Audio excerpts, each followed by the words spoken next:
ಲಂಚ ಸ್ವೀಕರಿಸುವ ವೇಳೆ ಬಿಜೆಪಿ ಶಾಸಕ ಚಂದ್ರು ಲಮಾಣಿ ಸಿಕ್ಕಿಬಿದ್ದ ವಿಚಾರವಾಗಿ ಬೀದರ್ನಲ್ಲಿ ಅರಣ್ಯ ಸಚಿವ ಈಶ್ವರ್ ಖಂಡ್ರೆ ಪ್ರತಿಕ್ರಿಯೆಯನ್ನ ನೀಡಿದ್ದಾರೆ. ನಾನು ಹಿಂದೆನೂ ಹೇಳಿದ್ದೆ, ಅಪರಾಧ ಮಾಡುವವರು ಬಿಜೆಪಿಯವರೇ ಆಗಿದ್ದಾರೆ. ಅವರೇ ದೂರು ಕೊಡ್ತಾರೆ, ಅವರೇ ತನಿಖೆ ಮಾಡ್ತಾರೆ, ಇನ್ನು ಅವರೇ ತೀರ್ಪನ್ನು ಕೂಡ ಕೊಡ್ತಾರೆ.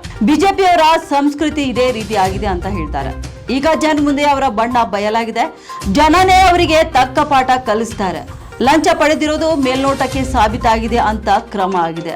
ಅದನ್ನೇ ಬಿಜೆಪಿಯವರು ಸಮರ್ಥನೆ ಮಾಡ್ಕೊಳ್ತಿದ್ದಾರೆ. ಅಂದ್ರೆ ರಾಜಕೀಯದಲ್ಲಿರಲು ಅವರು ಲಾಯಕ್ಕಿಲ್ಲ, ಬಿಜೆಪಿಯವರು ರಾಜಕೀಯದಲ್ಲಿರಲು ಲಾಯಕ್ಕಿಲ್ಲ ಎಂದು ಬಿಜೆಪಿ ವಿರುದ್ಧ ಸಚಿವ ಈಶ್ವರ್ ಖಂಡ್ರೆ ವಾಗ್ದಾಳಿಯನ್ನ ನಡೆಸಿದ್ದಾರೆ. ಅಪರಾಧ ಮಾಡೋರು ಬಿಜೆಪಿಯವರು, ಅವರೇ ದೂರು ಕೊಡ್ತಾರೆ, ಅವರೇ ತನಿಖೆ ಮಾಡಿದಂಗೆ ಮಾಡಿ ತೀರ್ಪು ಅವರೇ ಕೊಡ್ತಾರೆ. ಅದು ಮೊದಲಿನಿಂದಲೂ ಅವ್ರ ಸಂಸ್ಕೃತಿ ಬೆಳೆದುಕೊಂಡು ಬಂದಂಥದ್ದು ಇದೆ. ಜನರ ಮುಂದೆ ಅದು ಬಂದಿದೆ. ಜನನೇ ಅವರಿಗೆ ತಕ್ಕ ಪಾಠ ಕಲಿಸ್ತಾರೆ.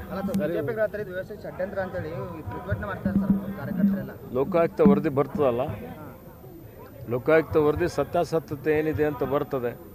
ಮೇಲ್ನೋಟಕ್ಕೆ ಸಾಬೀತಾಗಿದೆ ಅಂತ ಹೇಳಿ ಕ್ರಮ ಆಗಿದೆ, ಗೊತ್ತಾ. ಮತ್ತು ಅದಕ್ಕೆ ಇವರು ಜಸ್ಟಿಫೈ ಮಾಡ್ತಾರೆ, ಸಮರ್ಥನೆ ಮಾಡ್ಕೊಳ್ತಾರೆ ಅಂತ ಹೇಳಿದರೆ ಅವ್ರು ರಾಜಕೀಯದಲ್ಲಿ ಇರಲಿಕ್ಕೆ ಲಾಯಕ್ಕಿಲ್ಲ ಅನ್ನುವಂಥ ಮಾತನ್ನು ಹೇಳಲಿಕ್ಕೆ ಬಯಸ್ತೇನೆ. ಅವ್ರು ಯಾವ ಕಂಟೆಕ್ಸ್ಟಲ್ಲಿ ಹೇಳಿದ್ದಾರೆ ಗೊತ್ತಿಲ್ಲ. ದ್ವೇಷ ರಾಜಕಾರಣ ಮಾಡ್ತಾ ಇದ್ದಾರೆ ಸರ್.